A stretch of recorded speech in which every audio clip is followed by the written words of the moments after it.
Welcome back to Boss Economics World, folks, your one-stop shop for slicing through the economic baloney and exposing the government mismanagement that's driving us all straight into the dumpster fire of recession.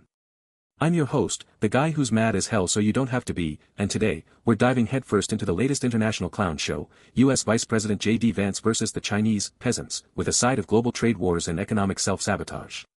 Buckle up, because this one's gonna get spicy. Oh, folks, if you thought the global economy couldn't get any messier, think again. We've got the US and China, two economic juggernauts, locked in a cage match of tariffs, insults, and pure, unadulterated economic mismanagement.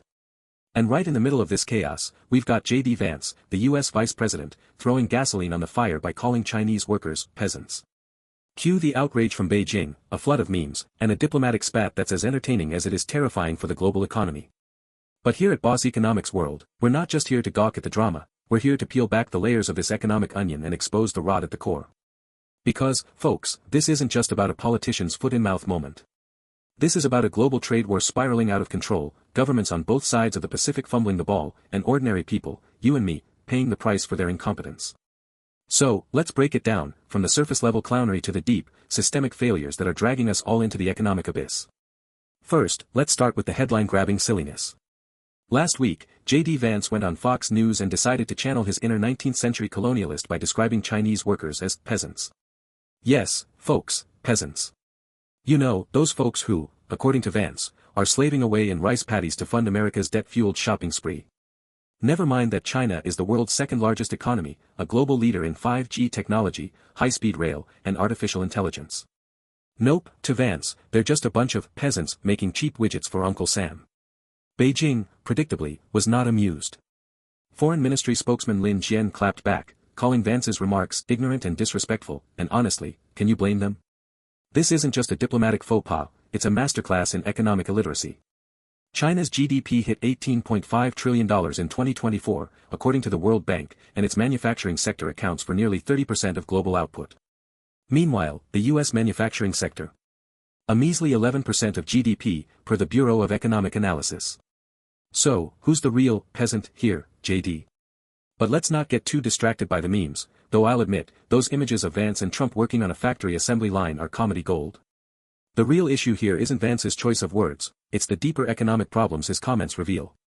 Because, folks, this spat is just the latest symptom of a global trade war that's pushing the world economy to the brink of recession. And guess who's to blame? Spoiler alert, it's the politicians on both sides of the Pacific. Let's zoom out and look at the big picture. The US-China trade war, which kicked off in 2018 under the Trump administration, has escalated into a full-blown economic quagmire. Tariffs on hundreds of billions of dollars worth of goods, tit-for-tat retaliations, and now, personal insults. It's like watching two drunk guys in a bar fight, except the bar is the global economy, and we're all getting punched in the face. Here's the deal, Vance's complaint about borrowing money from Chinese peasants to buy the things they manufacture is a half-truth wrapped in a lie. Yes, the US runs a massive trade deficit with China, $419 billion in 2023, according to the US Census Bureau. And yes, the US government has been borrowing heavily, with the national debt hitting $34 trillion in 2024, per the US Treasury Department. But here's the kicker, this isn't some evil Chinese plot to enslave America with debt. It's the result of decades of deliberate policy choices by the US government, choices that Vance and his buddies in Washington conveniently ignore. Take manufacturing, for example. Vance loves to wax poetic about bringing factory jobs back to America, but let's get real, those jobs didn't disappear because of China's cunning. They disappeared because US corporations, with the blessing of free market worshipping politicians, chased cheap labor overseas to boost their profit margins. According to the Economic Policy Institute, the US lost 5.8 million manufacturing jobs between 2000 and 2020, with 3.7 million of those directly tied to the China trade shock. But here's the dirty little secret, those jobs aren't coming back, no matter how many tariffs Trump and Vance slap on Chinese goods. Why? Because automation, not China, is the real job killer. A 2023 study by the McKinsey Global Institute found that robots and AI are on track to replace 20 million manufacturing jobs globally by 2030. So, what's the result of this trade war?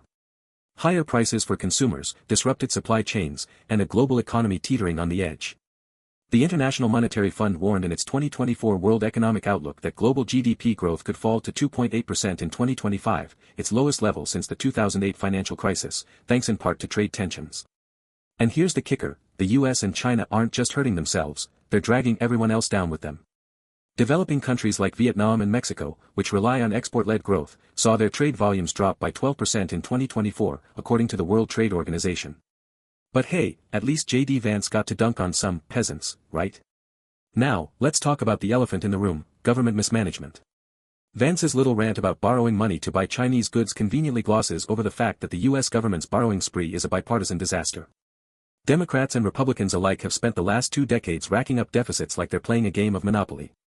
In 2024, the U.S. budget deficit hit $1.8 trillion, according to the Congressional Budget Office, nearly 7% of GDP. And where's all that borrowed money going? Not to infrastructure, not to education, not to healthcare, but to tax cuts for the ultra-rich and endless military spending. Meanwhile, China's not exactly a beacon of economic virtue either. Their government has been propping up state-owned enterprises and pumping credit into the economy to keep growth numbers artificially high. According to the Institute of International Finance, China's total debt, government, corporate, and household, reached 317% of GDP in 2024, up from 286% just 5 years ago. This debt binge has fueled overcapacity in industries like steel and solar panels, flooding global markets with cheap goods and pissing off trading partners like the US. So, what do we have here? 2 governments, both addicted to debt, both obsessed with short-term political wins, and both completely unwilling to address the systemic issues driving their economies into the ground. And who pays the price? You guessed it, ordinary people. In the US, inflation hit 4.1% in 2024, according to the Bureau of Labor Statistics, eroding workers' purchasing power. In China, youth unemployment soared to 17.1% in 2024, per the National Bureau of Statistics, as the government's growth-at-all-costs model leaves millions of young people jobless. Here's the scariest part, folks, all of this posturing, all of this mismanagement, is setting the stage for a global recession that could make 2008 look like a picnic. The trade war is strangling global commerce, debt levels are unsustainable, and central banks are running out of tools to fix the mess. The Federal Reserve, for example, has already raised interest rates to 5.5% in 2024 to combat inflation, according to the Federal Open Market Committee, but that's just squeezing borrowers harder and slowing economic growth. Meanwhile, the People's Bank of China is cutting rates to prop up its economy, but that's just kicking the debt can down the road. And let's not forget the wild card, geopolitics. The US-China spat isn't just about trade, it's about tech, military power, and global dominance. The US has blacklisted Chinese tech giants like Huawei, while China is hoarding critical minerals like rare earths, which are essential for everything from smartphones to fighter jets. According to a 2024 report by the US Geological Survey, China controls 60% of global rare earth production. If this escalates into a full-blown economic Cold War, the fallout could be catastrophic. So, what's the takeaway here, folks? JD Vance's peasant gaffe is just the tip of the iceberg, a symptom of a much deeper economic disease. The US and China are locked in a mutually destructive trade war, fueled by government mismanagement and political grandstanding. Meanwhile, ordinary people are stuck footing the bill, whether it's through higher prices, lost jobs, or a looming recession. Here at Boss Economics World, we say enough is enough.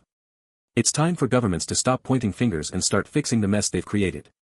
That means rolling back tariffs, investing in real economic growth, think infrastructure, education, and green tech, and tackling the debt crisis before it's too late. And hey, maybe JD Vance could take an Economics 101 class while he's at it.